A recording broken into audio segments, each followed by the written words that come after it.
शीला एक छोटी, मासूम और प्यारी सी लड़की थी जो हमेशा मुस्कुराती रहती थी।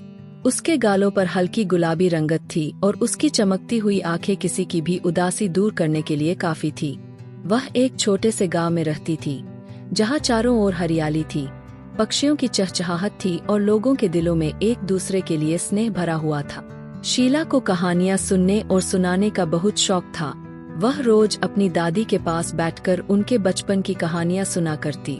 गांव में एक पुराना पीपल का पेड़ था जिसके नीचे हर शाम बच्चे खेला करते थे। शीला वहां अपनी सहेलियों के साथ खेलती, हंसती गाती और कभी कभी सबसे मजेदार कहानियां भी सुनाती।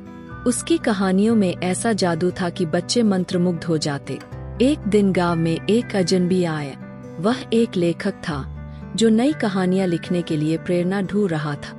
उसने सुना कि शीला बहुत अच्छी कहानियां सुनाती है, तो उसने उससे मिलने की इच्छा जताई। जब लेखक ने शीला से उसकी कहानियां सुनी तो वह दंग रह गया। उसने महसूस किया कि इस छोटी लड़की में एक महान कहानीकार बनने की क्षमता है। लेखक ने शीला को एक नोटबुक और कुछ रंग बिरंगे पेन दिए और कहा, अब तुम अपनी कहानियों को सिर्फ सुनाओ मत, बल्कि इन्हें लिखना भी शुरू करो। एक दिन दुनिया तुम्हारी कहानियों को पढ़ेगी और तुम्हारे शब्दों में खो जाएगी। शीला को यह विचार बहुत अच्छा लगा।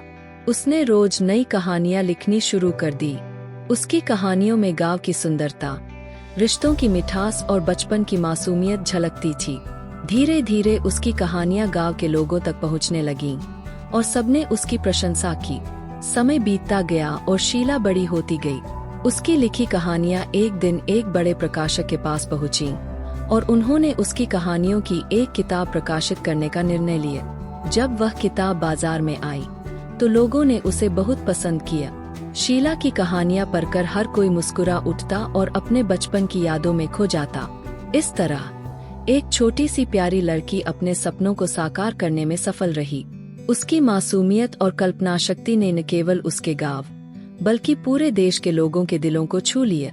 आज भी जब कोई उसकी कहानियां पढ़ता है तो उन्हें लगता है कि जैसे वे भी उस हरे भरे गांव में बैठे पीपल के पेड़ के नीचे शीला की मीठी आवाज में कहानियां सुन रहे हो।